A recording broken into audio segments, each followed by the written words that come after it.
I told him, sitting together, that his mother had been shot and died. And of course, he didn't believe it right away. He didn't want to believe it. Hello and welcome to True Crime Rocket Science, the most authentic voice in true crime. So there's been news in the Baldwin case after a period of what has felt like legal limbo. A citation has come out and Alec Baldwin has actually responded to that as well, saying the citation exonerates me, or words to that effect. Well, does it? Before we get to that, if you haven't subscribed to the channel, please do. Like, share, leave a comment, and let's get started. So the rub when it comes to justice and prosecuting the law isn't so much finding out what happened. That's not so hard to do. It's proving what happened. New Mexico's Occupational Health and Safety Bureau, the OSHB, found that the Rust production company had not developed any process to make sure live rounds were not present on the movie set. This was a clear violation of industry safety standards. So as a result of that, Rust Movie Productions was fined almost $140,000, the maximum possible amount. And so the fact that they received this maximum fine shows something wasn't going right, something wasn't being done the way it should have been done, something wasn't being conducted the way a lot of other movie sets are conducted, right? And so according to the Safety Bureau's report, this is quoting from it, quote, management was provided with multiple opportunities to take corrective actions, that's in terms of safety, and chose not to do so. As a result of these failures, director Joel Souza and cinematographer Helena Hutchins were severely injured. Helena Hutchins succumbed to her injuries, end quote. Now, according to Fox News, quote, the report gave a scathing narrative of safety failures in violation of standard industry protocols, including testimony that production managers took limited or no action to address 2 misfires on the set before the fatal shooting. The Bureau also documented gun safety complaints from crew members that went unheeded and said weapons specialists were not allowed to make decisions about additional safety training, end quote. So I think the words to highlight there are scathing narrative. It's not just saying this is what was happening. It is actually really criticizing the way that this production was handled.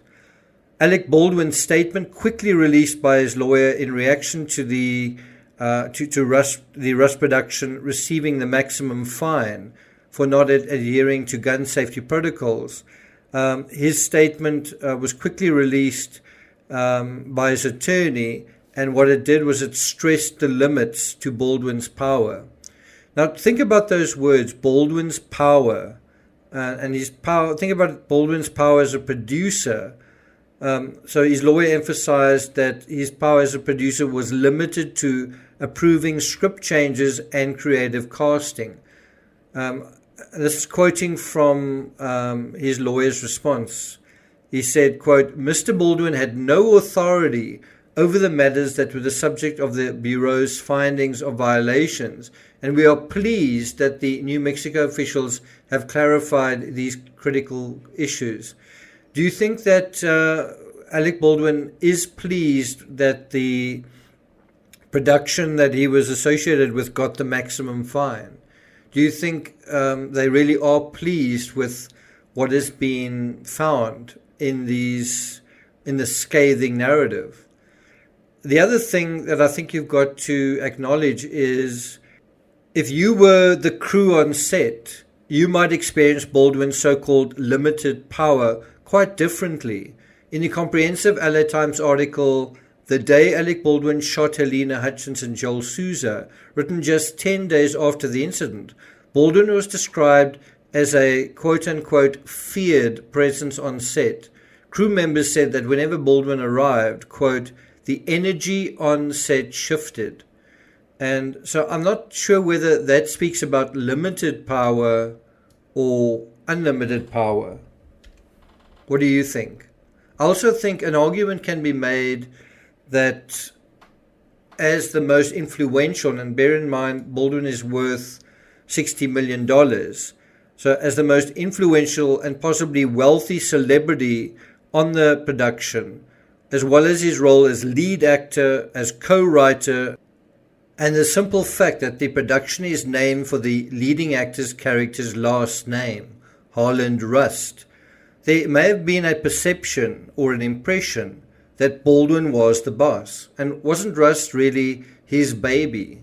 So my point is, even if it's technically true that Baldwin's power was restricted to certain creative decision-making, one would imagine if Baldwin didn't want something or didn't like something, he could have his way.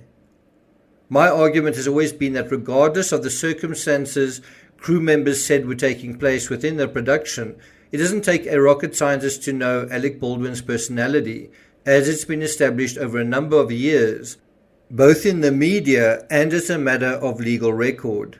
Thus, is our impression of a very passive individual on or off set, or an assertive, reactive, strong personality? It's a question. Baldwin also stated at the roadside to paparazzi journalists that on his way to Vermont, I think he said something like, "We were a very, very well-oiled crew shooting a film together, and then this horrible event happened." But the outcome of the citation showing indifference to gun safety and finding them the maximum possible fine doesn't seem to show a well-oiled crew, and further, the bickering and frustration evident in the communications between the armorer and one of the producers doesn't suggest a very, very well-oiled crew either.